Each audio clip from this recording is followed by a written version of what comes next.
आता लव्ह मॅरेजचं पण प्रमाण वाढतंय ना येस. आणि अरेंज मॅरेज पण आहे तेवढंच का कमी होतंय? तुम्ही मराठा समाजामध्ये हे जुळवताय तर तिथे पण लव्ह मॅरेजेस होत असतील ना? मग पालकांचा काय दृष्टिकोन आहे? पालकांचा दृष्टिकोन तसा काही नाहीये. तुम्ही लव्ह मॅरेज करताय करा. आता फ्रीडम आहे. फक्त मग माणसांचं राहतंय की मग सेम कास्टमध्ये करा किंवा काही जे शहरी भागात लोक आहेत त्यांचं म्हणणं आहे की ठीक आहे तुला आवडली ना मुलगी तू कर.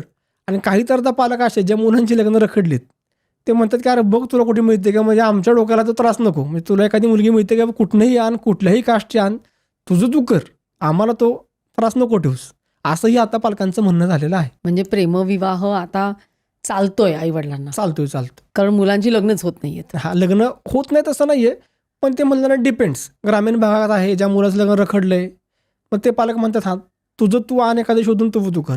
शहरी भागात असेल मुलगा वेल सेटल असेल त्यांचं म्हणणं आहे की ठीक आहे तू करतोयस ना मग सेम कास्टमध्ये कर.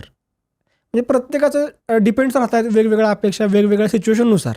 बरं, मग आता अशी एक सिच्युएशन आहे की मुलीचे किंवा मुलाचे आई वडील तुमच्याकडे आले आणि मग तुम्ही त्यांना असे 10-12 दाखवले आणि ते सगळ्यांची अशी भेट झाली.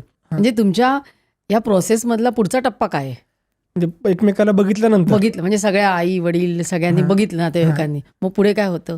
पुढे त्याच्यानंतर मग सगळ्यात लग्न ज्यावेळेस पसंती होती मुला मुलीची पसंती झाली त्याच्यानंतर मग गावातली काही थोडेफार लोक असतात ते बोलले जातात, याद्या होतात. म्हणजे काही ठिकाणी त्याला यादा म्हणतात आमच्याकडं. याद्या म्हणजे लग्न कसं याद्या. करायचं. सुपारी काही ठिकाणी होते, काही भागामध्ये टिळा म्हणतात त्याला, टिळा सेरेमनी असतो तो.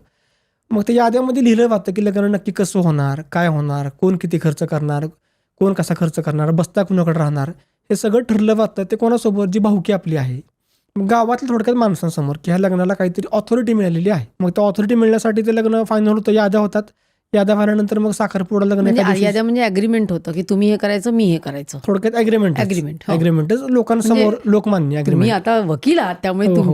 तुम्ही फार म्हणजे तुमच्या समोर असं एखादं झालं की ते अग्रीमेंटच झालं ना? अग्रीमेंट झालं. आणि बस्ता म्हणजे कपडे लग्नात जे आपण पाहुण्यांना कपडे घेणार किंवा देवाणघेवाणीचे जे कपडे असतात, कोरोलीचे कपडे असतात, ते कानपिळी जो आपला आहे विधी त्या कानपिळीचे कपडे जे काय ठरलं जातं की कोणाचे कपडे किती कपडे तो बस्ता तो ठरला जातो. मग स्टँडर्ड काय काय ठरतं? स्टँडर्डमध्ये आता सगळीकडे चाललंय की तुमचा तुम्ही करा आमचा आम्ही करतो, कारण त्या कपड्यावरून एवढे वादविवाद होतात बायकांमध्ये. म्हणजे काय, मला जरा सांगा एखादा किस्सा की आता समजा साडी दिली, आता आपण नातेवाईकांना लग्नामध्ये आनंदाने साडी देतो, ते कोणाचा हेतू नसतो की आपण बाबा कोणाला दुखवावं किंवा काय, किंवा काही बायका हेतू पुरस्कार पण करतात. असं नाही की सगळ्या चांगल्या असतात की आता हिला कमीपणा दाखवायचा आहे.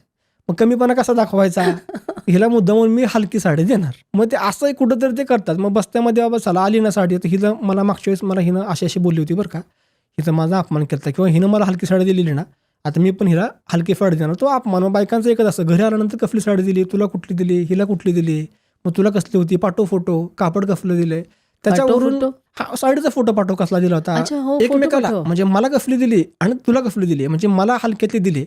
आणि लिटरली त्या साडीवरून काही बायकांना आयुष्यभर बोलणी बंद झालेली आहेत. साडीवरून एवढी भांडणं होतात, विकोपाला जातात की मला तू मानाच्या साड्या म्हणून बायका कायमस्वरूपी बोलायचं बंद होतात. एवढ्या टोकाला त्या साडीवरून मुहूर्तावर आपल्या बस्त्यावरून तो वाद होतो.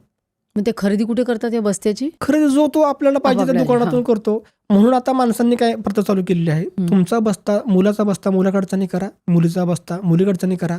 जी कुरवलीची साडी असेल, मुलाची कानपिळीचा कपडे असतील ते पण तुमची तुम्ही घ्या, फक्त पैसे आम्ही देतो. म्हणजे तो त्रासच नको. कुरवली म्हणजे मुलाची बहीण, तिला काय द्यायचं असेल ते. त्या स्पेशली ते पोशाख असतात, मान असतात लग्नामध्ये, थोडेसे मान असतात. ते कुरवलीची साडी, कानपिळीचा पोशाख, मामाचा पोशाख, म्हणजे असे ठराविक पोशाख असतात.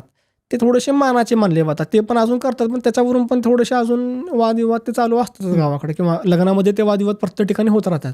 मग तुम्ही यात सहभागी असता जेव्हा त्यांचे अग्रीमेंट्स होत असतात तेव्हा? नाही, आम्ही थोडंफार काही ठराविक लग्न आहेत त्यामध्ये आम्ही सहभागी असतो, पण आमचा त्यामध्ये रोल नसतो. काय ते प्रत्येकाचा ऐच्छिक असतं, आमचा त्यामध्ये काहीच रोल नसतो. मग पुढे काय होतं? पुढे नंतर ते याद्या झाल्या, बसतं झाला की लग्न मग कसं करायचं, साखरपुडा आणि लग्न एकत्र घ्यायचं का साखरपुडा वेगळा घ्यायचा, लग्न वेगळं घ्यायचं, हे ठरलं जातं. आणि त्या पद्धतीनं ते लग्न विधी शेवटी लग्नाला. असं कधी झालंय का की तुम्ही जमवलं आणि मग बिनसलं या सगळ्यामध्ये, की देण्या घेण्यावरनं बिनसलं, असं होतं का?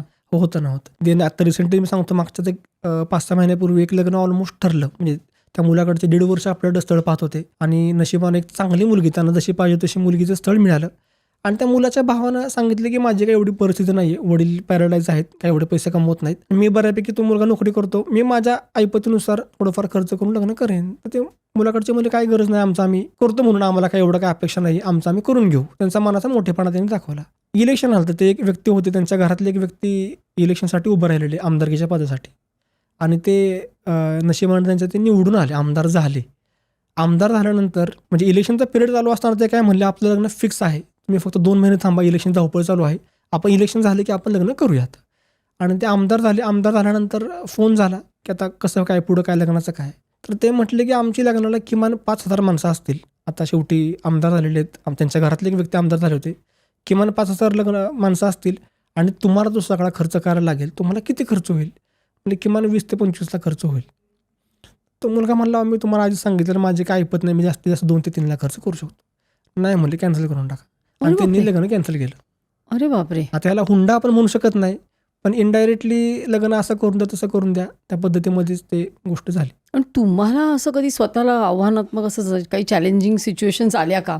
आल्या. आत्ताच 1 जानेवारीला ते लग्न झालं की मुलाकडचे मुलीकडचे आम्ही बसलो होतो. मी मोस्टली अशा काय मीटिंग्सला जात नाही, पण हे जवळचं होतं लग्न ते. मी गेलो आणि गेल्यानंतर त्या मुलीकडचे भरपूर जण होते, म्हणजे ऑलमोस्ट मुलीकडचे 15-20 जण होते, मुलाकडचे 7 ते 8 जण होते. मुलाकडच्यांचं म्हणणं होतं, आपण सुरुवातीला तो जो विधी म्हणणार टिळा किंवा याद्या, त्या आपण 8 दिवसात करूया. आणि मुलीकडच्यांचं म्हणणं होतं की नको, आम्हाला थोडाफार टाईम पाहिजे, आमचे काही पाहुणे येणार आहेत लांबून, त्यामुळे आपण ते पुढच्या महिन्यात करूया. त्याच्यावरून 1 तास चर्चा झाली. 20 ते 25 लोक होते. व्हायचा काय प्रॉब्लेम, 5-5 जणांचा ग्रुप व्हायचा ऑटोमॅटिकच. हे 5 जण ह्या साईडला, 5 जण त्या साईडला, 5 जण त्या साईडला. माझं होतं की थोडा वेळ ह्यांचं ऐकायचं, थोडा वेळ त्यांचं ऐकायचं, थोडा वेळ त्यांचं ऐकायचं. माझं असं पूर्ण त्या घरामध्ये फिरणं चालू होतं. मग शेवटी ठरलं की ठीक आहे, चला लग्न आपण हे करूया. मग साखरपुडा आणि लग्न एकत्र करायचं का, त्याच्यावरून आलं. परत यायचा व्हायचा खर्च कोण करणार, बसचा. मग ते म्हणले नाही, यायचा व्हायचा खर्च मुलाकडचे म्हणले आमच्याकडे मुलीकडचे करतात, ते म्हणले नाही आमच्याकडे मुलाकडचे करतात. म्हणजे अशा एक गोष्टीवरून ती जी बैठक 5 मिनिटात संपणार होती. ॲक्च्युली दोघांचा पण हेतू चांगला होता की लग्न आहे, दोघांनी मिळून खर्च करूया. शेवटी तेच झालं. ती जी बैठक 5 मिनिटात संपणार होती, ती बैठक 3 ते 3.5 तास चालली. आणि शेवटी साखरपुडा हा वेगळा घेतला गेला, त्याचा खर्च मुलीकडच्यांनी केला, लग्नाचा खर्च संपूर्ण मुलाकडच्यांनी केला. आणि ते लग्न 1 जानेवारीला आत्ता 2025ला ते लग्न झालं. ही क्लिप शेवटपर्यंत बघितल्याबद्दल खूप खूप धन्यवाद. संपूर्ण एपिसोड बघण्यासाठी खाली दिलेल्या लिंकवर क्लिक करा आणि सर्व काही चॅनलला सबस्क्राईब करायला विसरू नका.